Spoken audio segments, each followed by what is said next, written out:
Monique Silva lived alone with her 8-year-old son in a one-bedroom apartment in San Jose, California. On the night of January 1st, 1993, when they crawled into bed and drifted off to sleep, they had no idea they were about to get the most terrifying visit of their lives.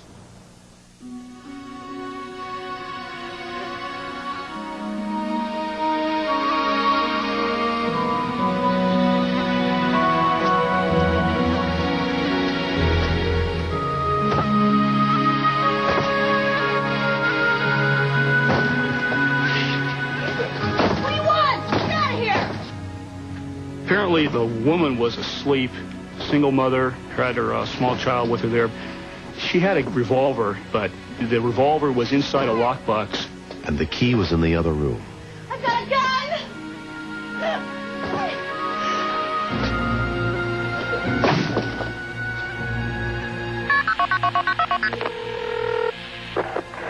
That's the emergency. What are you reporting? Yes, somebody's broken into my apartment, 428 Middleburg Circle. I have a gun. Stay on the line. Okay, now my son's in the bedroom, huh? Okay, calm down. The San Jose police dispatcher handling the call was Barbara Liberty. She sounded frantic. I was trying to get more information from her, and it was difficult because she was really scared. Are they in the house now? Yes, yes. 428 Middleburg Circle. Okay, all right, ma'am, calm down. Can you hear them now? Yes, he's talking to me at my house. I told him I own a firearm. Do you know who it is? Monique Silva, 738, huh?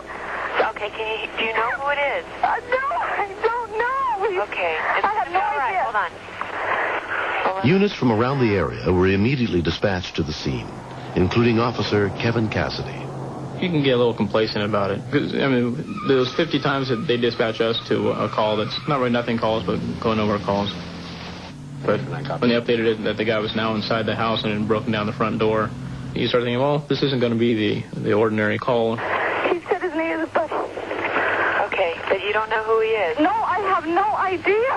Okay, did you see him? No, I'm in the room with my son. I don't want to have to use this. Okay, where in the house are you now? I'm in my bedroom. Okay. He can hear me. Please just send somebody here. Okay, just stay on the line with me and don't hang up, okay? Okay. Okay, where is the bedroom located in the house? In the house and to the left. Please, please. Okay. You don't know where the suspect is. A lot of these times these people don't want to look, and we don't blame them. I don't want to have to use this gun. I bought a gun. Okay, you have a gun with yes, you right now? Yes, I own a firearm. I have a 30. Okay, is it loaded right now? Yes, it's loaded. Okay, what I need to have you do is I need to have to put the gun down, no, okay? No, okay, ma'am. Please. Okay. When the officers get on scene, you have to put the gun down because they may mistake you and they may end up shooting you, okay? Okay. When she told me she had the gun, I told her that she had to put it down, and she said no. In her situation, I don't blame her, but I said, someone's going to get hurt here. Is the bedroom door locked? No, it's ajar. I'm terrified. I'm afraid. I don't know what to do. Okay, that's okay. What's your name? His name is Buddy. He's in the closet. He said I'm stuck with him. He can't leave the apartment now. Okay, what's your name? My name's Monique. Monique? Okay, hi, Monique. My name is Barbara. I kind of wanted to make me a little more personal for her, not just a voice on the phone. Kind of tell her, I'm here for you. I don't know what to do. Okay, what did he say to you? Listen. Okay. I own a firearm. Okay, ma'am. Okay, you need to put the gun down now. We have officers in the area, so I want you to put the gun down away from you. Okay? My son's in the closet with me. Okay, please make sure that you put the gun down. We can't have that there. Oh, God. Please help me. Within 4 minutes, police got to the apartment complex, including Officer Brian Christian. We realized that it's huge complex, kind of like a maze. So we asked the dispatcher if she could give us some kind of directions on how to get to the particular building. Oh, my God. What are you hearing right now? Okay, where in your apartment is the complex? Where's your apartment in the complex? I don't think. Above a fountain. We live right above a fountain. Oh, my God. Okay, where in the complex is your apartment? If they were coming in the front gate, where do they need to go? They need to turn, as soon as they get into the parking lot, turn right, just follow the parking lot, right,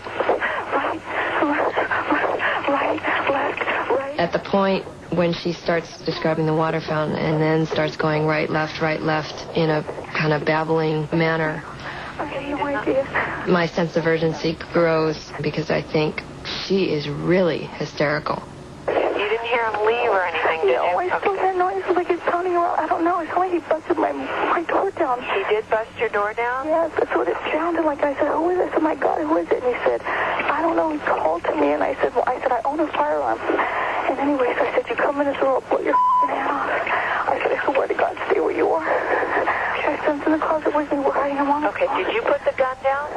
But the gun is put down. Please. He said, it's too bad. I can't leave now. He said, we're stuck together. He said his name was Buddy. Please. Is there another subject there? Is that what you said? No, he said, it's Buddy. He said, he goes, what's your name? I said, who the f*** in here? He says, my name. He goes, this is Buddy. He goes, too bad we're stuck together. No, I said, I don't know you. Get the hell out of my house. I said, I own a firearm. Don't come in this bedroom. I didn't from my business. Oh, my God. Oh, please. They're taking too long. Okay, we have officers in the...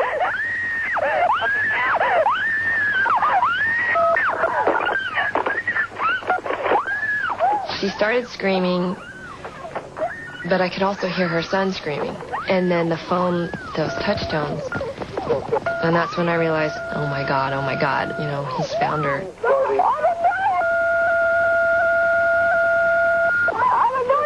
We heard a bunch of screams coming, so we ran around to the correct apartment.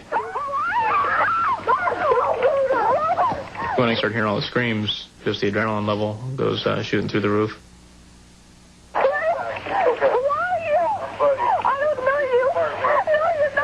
It's very frustrating. I mean, you wish you could teleport yourself over to the other side of the phone and help out.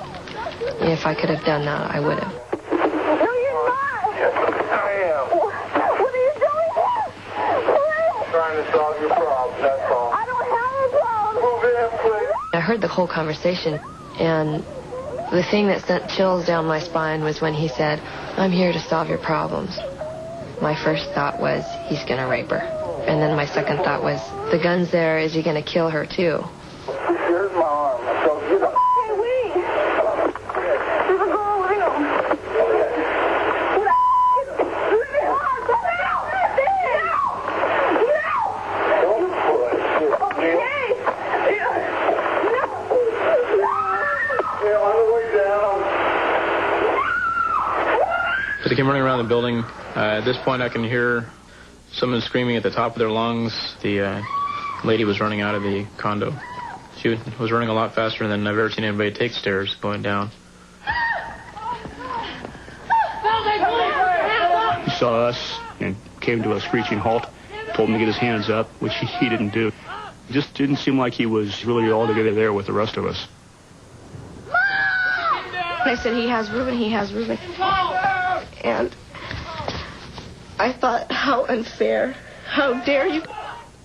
I love my son more than anything in the world. We figured the gun's inside the apartment. That's not something that we want, especially with the little boy. There's no telling what's going to happen to him.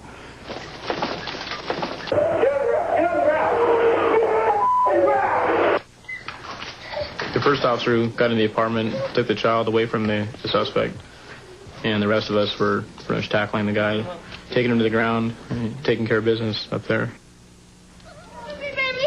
I think the worst part of this whole thing was being on the other side of the phone and not being able to do anything. When the whole thing was finally over, I cried.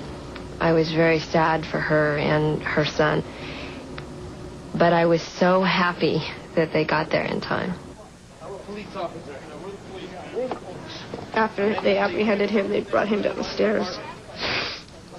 And he looked at us. And to me, that meant, you know, you're going to pay the price. I'm going to come back to get you for putting me in jail. The suspect was subsequently convicted of burglary and using a victim as a shield, and sentenced to 5 years in prison. 2 years later, Monique and her 10-year-old son, Ruben, continue to undergo counseling to help them come to terms with what happened that night. It's hard. It changes your life. Because when you almost lose your life and think that you're going to lose your child, It changes everything. Oh my God, he's saying. I remember I got so scared I started crying. I realized this ain't a dream. That's real life. But I'm feeling pretty good today. Oh, Reuben! Shortly after the incident, Monique turned her handgun over to the police. It's kind of ironic because I always thought that owning a firearm was the ultimate protection, and ironically, I lived without it. I survived without it. You won the whole stack? I think that if you're in a situation and you need help, call 911. That's what they're there for. That was my lifeline. And the police, they were a godsend. The system works. Mommy loves you. Give me a kiss. Oh!